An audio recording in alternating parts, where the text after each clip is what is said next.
Things are destined to change for you. And perhaps you already sense it. You sense that your life is about to change, or a certain aspect of your life is going to change. And you are not wrong. Because come July 26th, 2026, there will be a change. Change of path, change in destiny, change in your aura, change in your energy, change within your soul. The North Node is moving from the sign of Pisces and moving into the sign of Aquarius.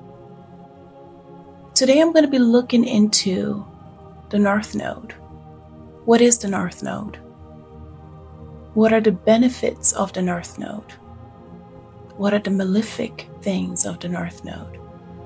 How does that tie into the South Node? And because the North Node is going to be in Aquarius, the South Node is automatically going to be in the opposing sign of Leo. Because each sign has its opposite: Aquarius, Leo, Cancer, Capricorn, Sagittarius, Gemini, and the list goes on. Let's get to understand what exactly the North Node is, what Rahu is, what the South Node is, what Ketu is, and how it is going to be influencing our lives as it moves into Aquarius, the North Node, and as the South Node moves into Leo. Some key things to pay attention to that will help you through this transit. Let us dive right in.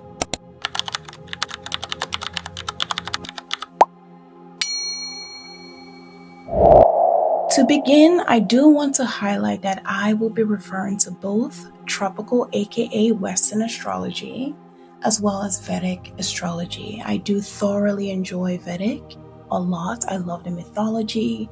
I love how things are looked at. I love the symbolisms and everything about it. I really do enjoy it. I do like tropical as well, so I like to merge the two together. And who knows, you may enjoy it as well. But let us get deeper into it. The North Node.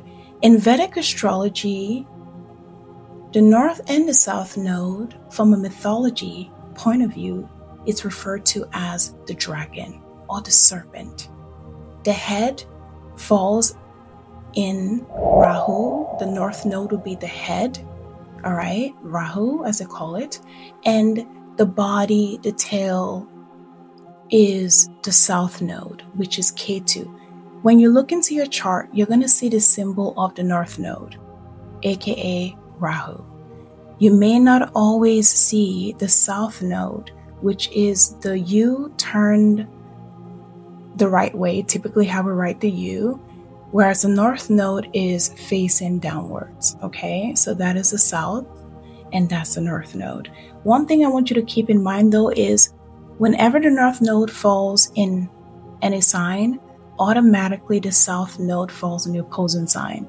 So in Western tropical, the North Node has been in Pisces. Prior to it moving into Aquarius, July 26, it's been in Pisces. Therefore, the opposing sign of Pisces is Virgo. The South Node has also been in Virgo. But July 26th, 2026, which is coming here pretty soon, the North Node moves into the sign of Aquarius in tropical Western astrology, and then the South Node moves into the opposing sign, which is Leo. But we're looking into what this means, especially understanding what the North Node is, as well as the South Node. Let's fall back into the Vedic. The Vedic astrology refers to the North and the South Node as North Node being Rahu, the head of the dragon, and the body tail of the dragon, of the serpent, is Ketu.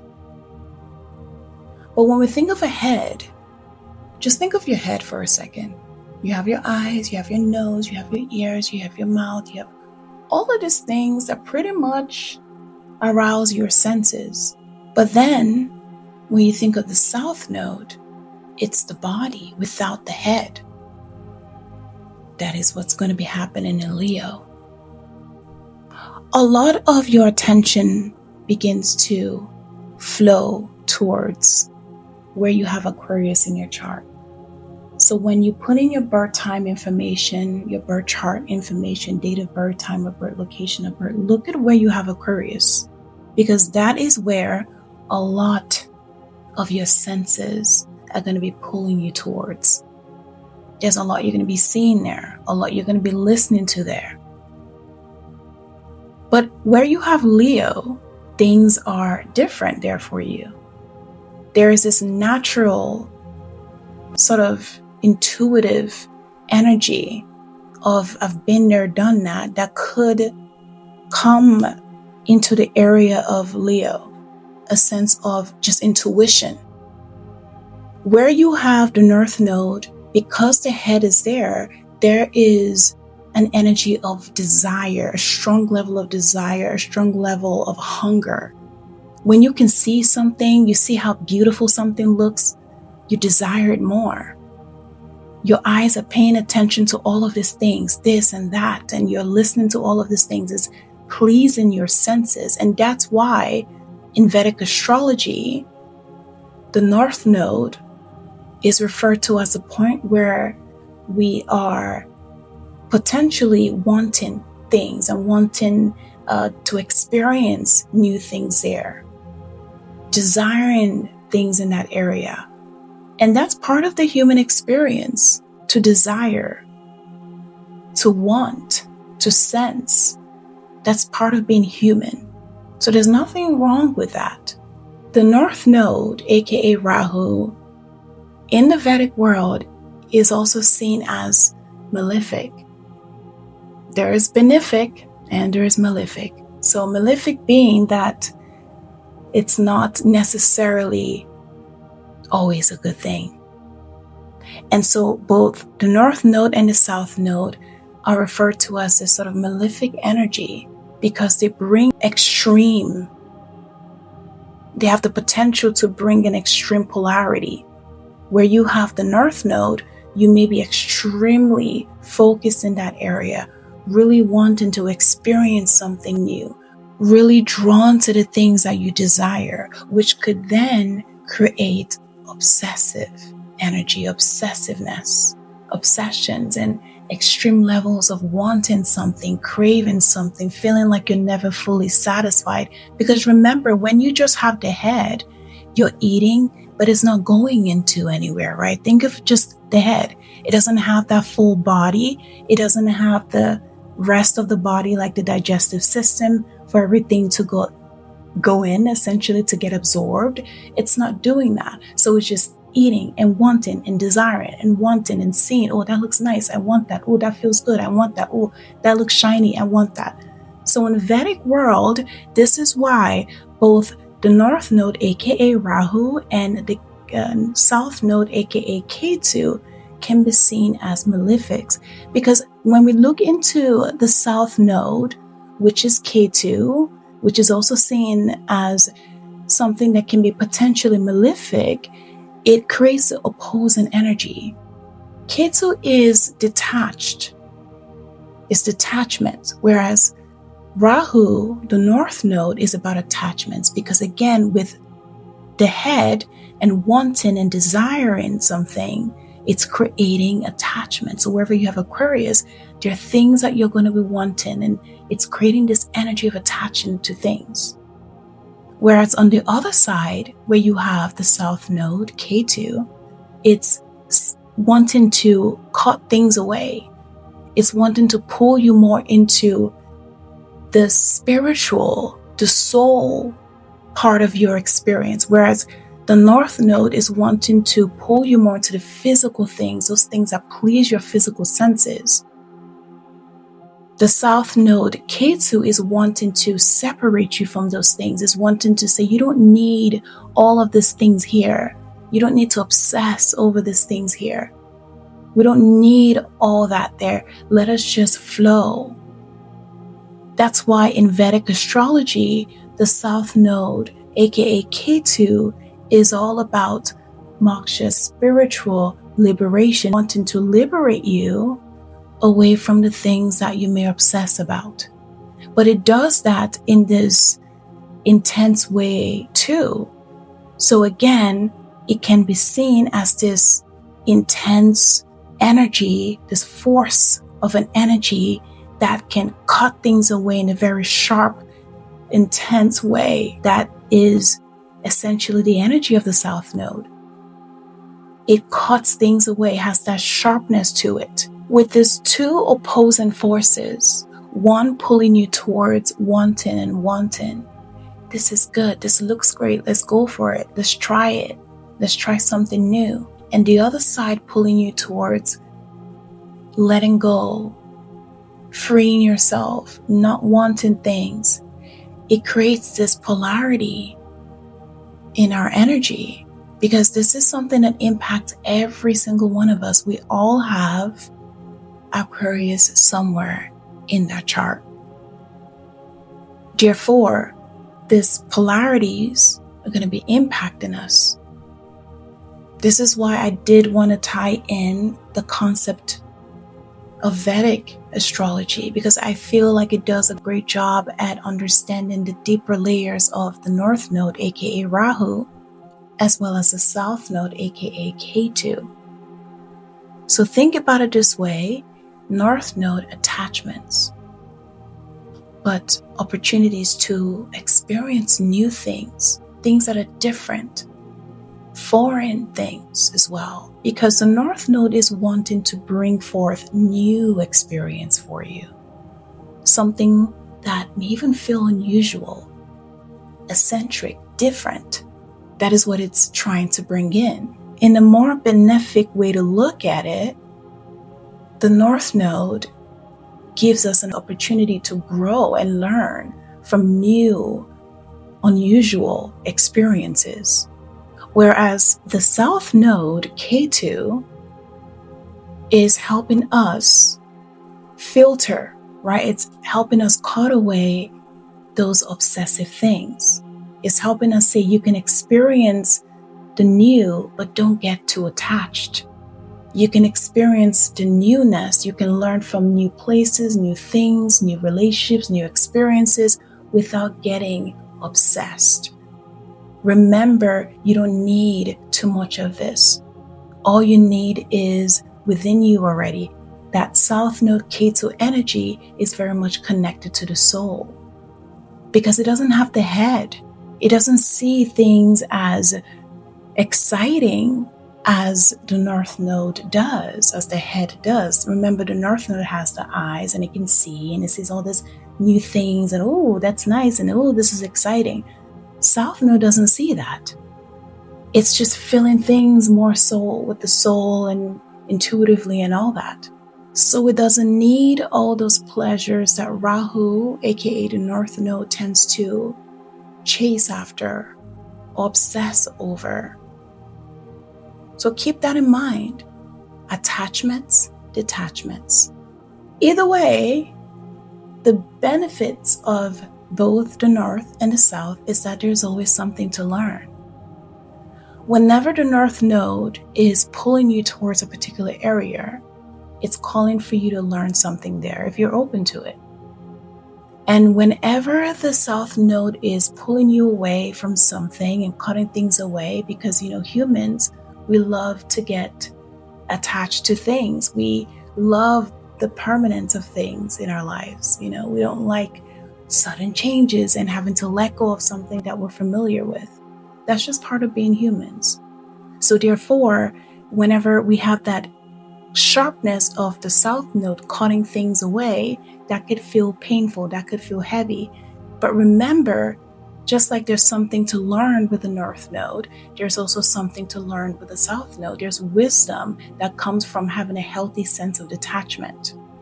There's wisdom that comes from being able to enjoy something, yet be free enough to let it go and let yourself grow. Those are the basics of Rahu, Ketu, the North Node, the South Node. Now, the North Node in tropical, specifically tropical Western astrology, it's moving into Aquarius. Therefore, Wherever you have Aquarius in your chart, there would be this desire in whatever that area of your life is. Oh, I want to learn this. Oh, I want to experience this. Oh, this is new. So both the benefic and the malefic could be playing out. You are excited about a new area, a new something in your life, and wanted to learn, and there's always opportunity to learn there. But on the other side of it, there could be this relentless need to want more and more and more and more of it. Whereas on the other side, wherever you have Leo, you may notice that certain things are falling away in that aspect of your life. Things that are no longer serving you are being removed from that aspect of your life. So it is important to keep that in mind. What the two forces are doing as they oppose each other, what the benefits of this could be for you, as well as what to keep in mind in terms of the malefic, the shadowy side of this transit. Now, if you look into your chart and, for example, you have Aquarius in your first house, okay, say you have Aquarius in house 1. Right across house 1 is house 7, okay? So when you have house 1, you'll be referred to as an Aquarius rising. Therefore, across is the 7th house, which will be where you have Leo. And I'm going to use this as an example. The North Node is transiting your first house in tropical Western. Therefore, the South Node is transiting your 7th house, which is Leo. What does that mean for you? Well, think about what we've just said about the head, the body, and the tail. The head is here. Your senses are heightened when it comes to the first house. And this is where there's a lot more intuitive energy. There's a lot more physically charged energy in the first house. But let me explain a little bit more about this. The first house represents, for all of us, our physical vessel. It represents how we identify in this world. It is your chart ruler. It is you. It is your appearance. So because it's the physical body, it's also tied to your vitality as well, your health, your physical vessel. When people are interacting with you one-on-one and they're seeing that side of you, your persona, your personality, all of that is showing up in terms of your first house. So a lot about personality, persona, identity, how you identify, physical appearances, etc. And now the North Node, aka Rahu in tropical Western, is transiting Aquarius, and you are an Aquarius first houser, therefore an Aquarius ascendant, therefore an Aquarius rising. There's a lot happening here when it comes to who you are as a person. With all that we've talked about with the North Node, aka Rahu being the head, let's apply that here to the first house. You are entering a period of your life, July 26, 2026, where you are having a lot of heightened focus when it comes to self. Everything about self. How you identify, maybe even your physical appearance, it becomes something that is heightened. There's a lot of attention, as well as your physicality in terms of your health, because the first house is the physical body, your physical appearance. All of these things become a major point of focus for you. And there's a lot you can learn. Now remember, the North Node is newness. It wants us to experience new things, things that are foreign to us, things that are unusual. So there might be new ways, unusual ways of connecting back to yourself. New ways of identifying. You may be finding unique ways, things about yourself that you haven't really fully immersed yourself into. Maybe you've always been someone who has identified as an introvert.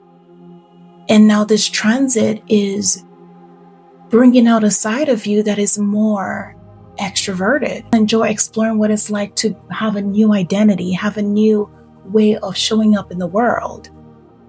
Because remember, the North Node is wanting to help us tap into newness, again, new experiences. And we're going to be desiring this because this is where the head is. So we're seeing something differently. Therefore, you're seeing yourself differently. You're hearing yourself differently. And because of that, you may want to explore yourself differently. You may want to show up differently. But remember, with the North Node, there is a tendency to want more and more and more, right? And that could fall into a bit of a obsessive energy here. So the North Node in the first house could bring about that constant desire of wanting to unravel ourselves, of wanting to change ourselves, reinvent ourselves. Again, it could be seen as a beautiful thing because we're learning, we're peeling layers off. We are seeing a new version.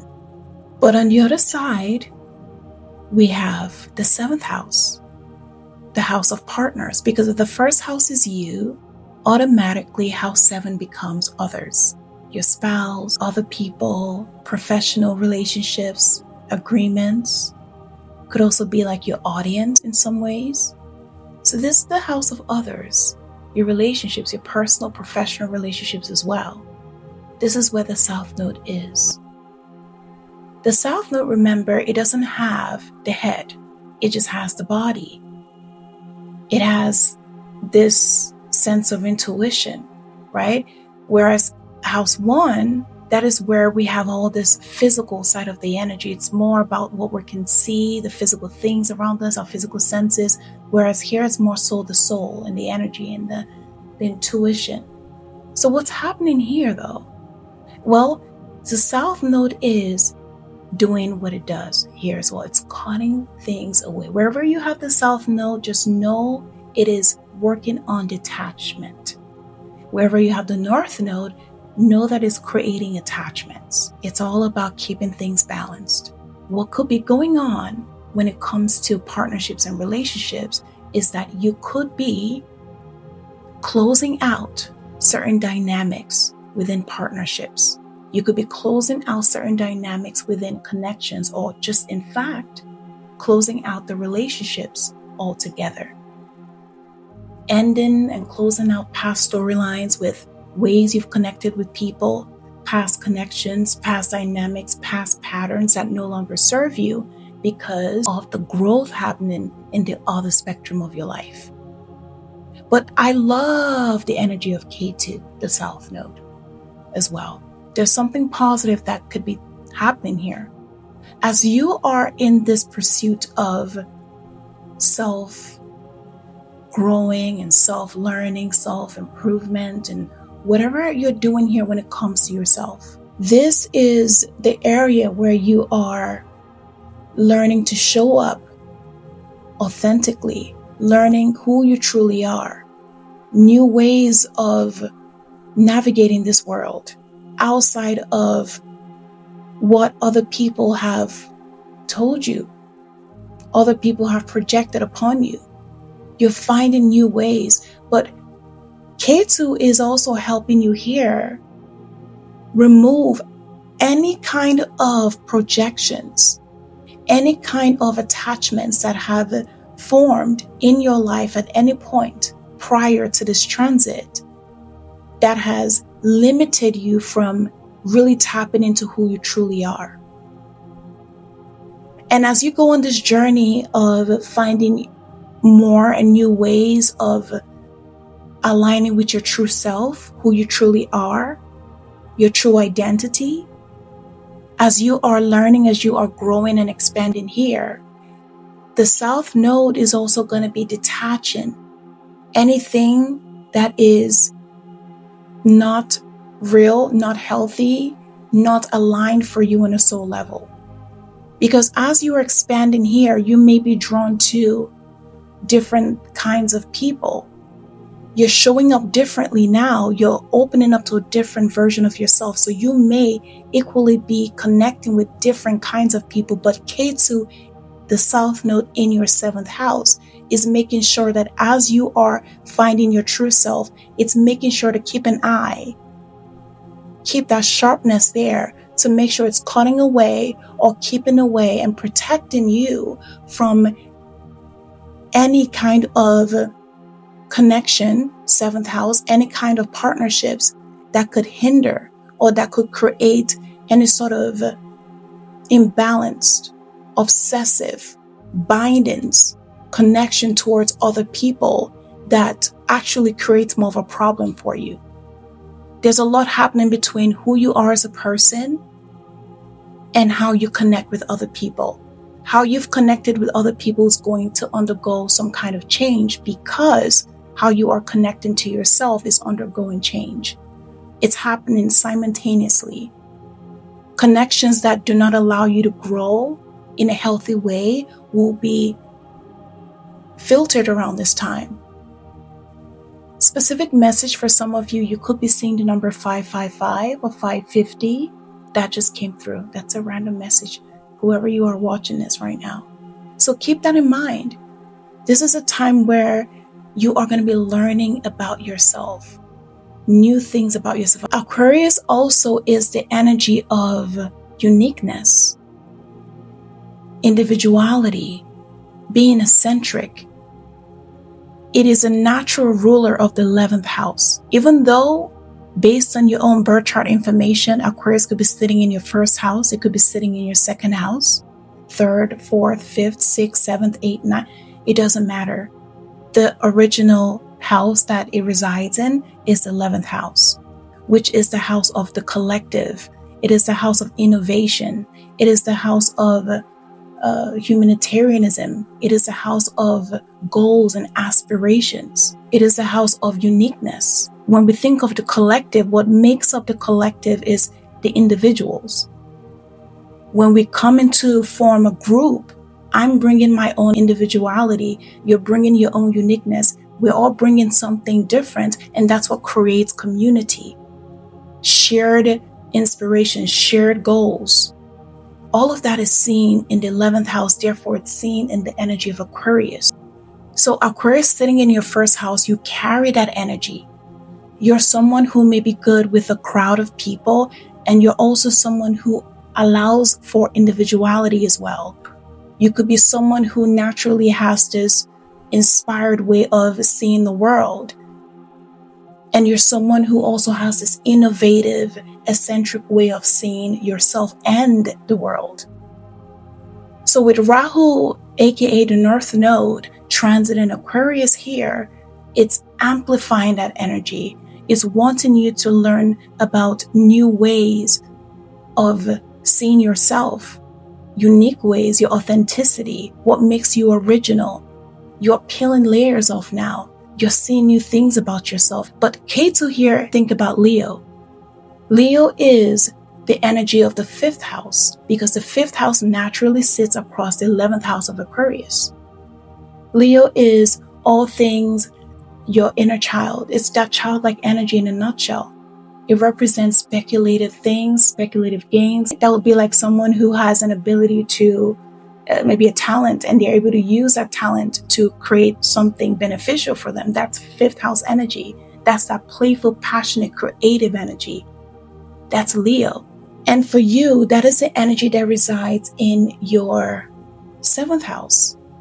With Leo and Ketu being here, it is helping filter away connections and partnerships or dynamics within your connections that hinder that inner child, that magical energy, that expansive, creative, childlike energy, as we say, the whimsy inside of you.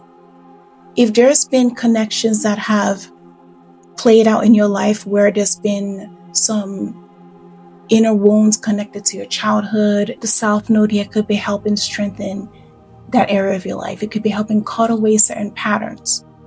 Maybe you've had some trauma bonding with people, imbalanced dynamic. It's coming in to clear certain things away, whether it's by clearing away certain connections or clearing certain dynamics. It's doing some kind of clearing here. So there's this, honestly, in some ways, push and pull happening here.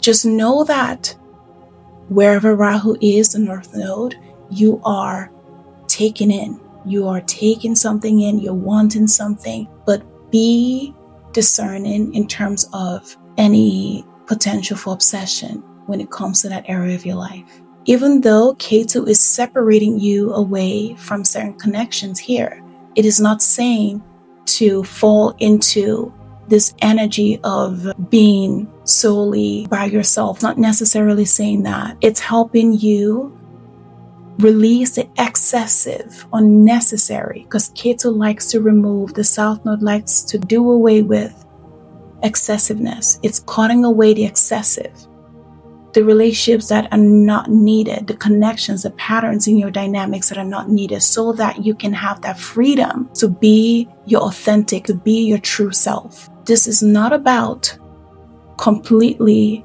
shutting the door on connections and just obsessing over self. This is about learning about self, seeing new ways of self, getting excited about the new versions of self that is emerging, new ways of taking care of your physical body, getting to know your physical self, new aesthetics, beauty, things connected to your physical aesthetics, authentic expression, unique ways of navigating the world and showing up in the world. Yes, but being careful of overly indulgence when it comes to self. And on the other side, this is about filtering and letting go of unnecessary connections that blocked or limited your inner child expression, your creative expression, and allowing you to connect with people and relationships where your inner child can thrive. Necessary, soul aligned, because the North Node is the physical, focuses a lot on the physical experiences, right? The South Node is a lot about that soulful experience. So this is helping you connect with true people, true connections, true partnerships where there's a soul alignment.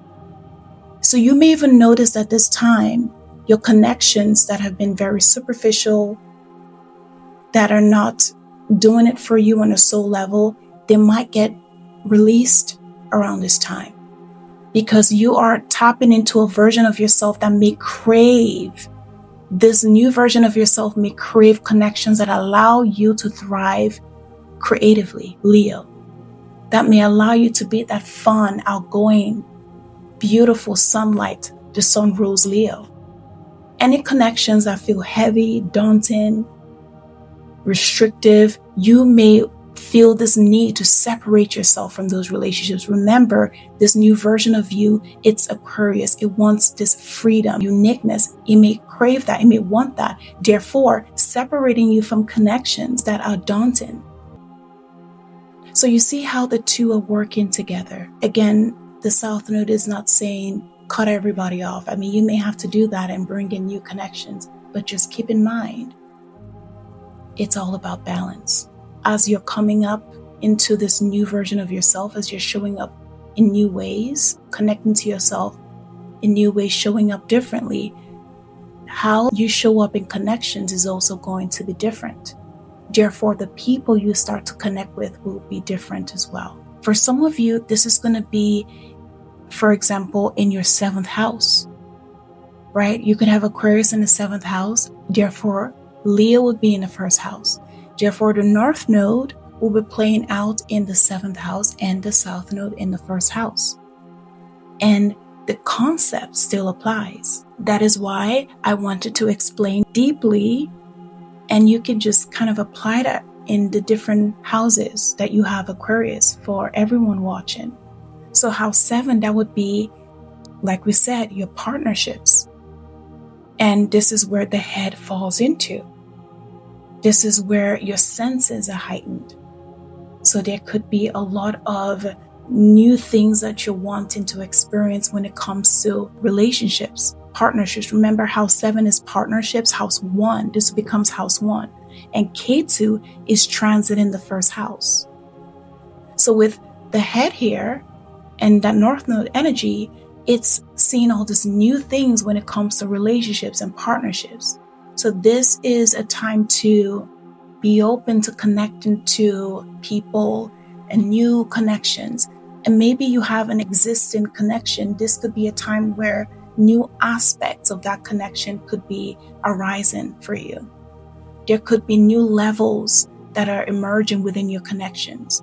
For some of you here with Aquarius in the 7th house, that could be like deepening of your connections, ways that your connections are growing and evolving like you've never experienced before, unusual, unique things that are emerging in your partners. New types of partnerships could be coming in for you.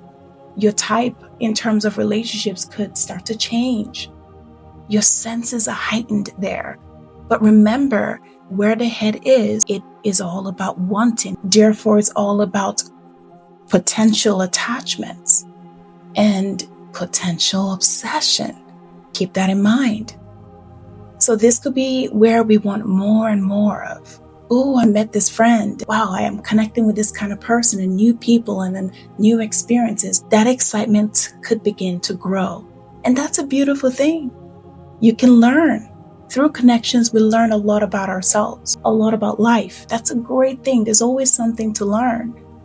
But remember, the head is sitting there by itself. It doesn't have that full body. Things are not properly getting digested just quite, right? The head is right there. So it's just more and more. But on the other side, with Aquarius there, and all we've talked about Aquarius in the 11th house, you could be attracting in or connecting or having those dynamics in your relationships shift to where there's a lot of shared inspiration, because that's Aquarius energy. You could be connecting with people that are different and they're helping bring out a different, unique version of you.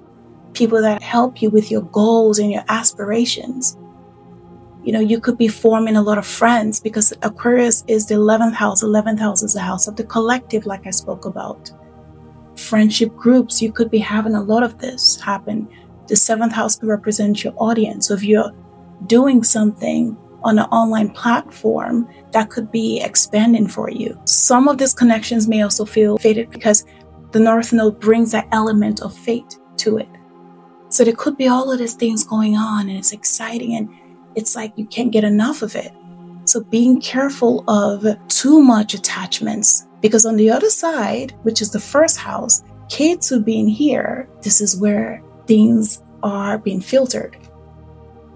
Ketu in the 1st house, that is that energy of detachment in the 1st house. Even though these connections are coming in and all of this new exciting connections and new patterns within your relationships and all this are coming up, Ketu in the 1st house is going to create this strong sense of intuition within you. You're going to instinctively feel things.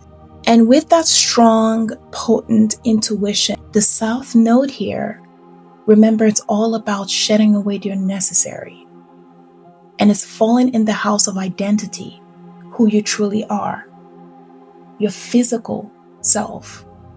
With the South Node here, and that strong intuition and instincts of Ketu, the South Node, what it does is it cuts away the unnecessary. It cuts away the unnecessary part of your identity, parts of your identity that you have formed, connected to relationships you've had that were not the best for you.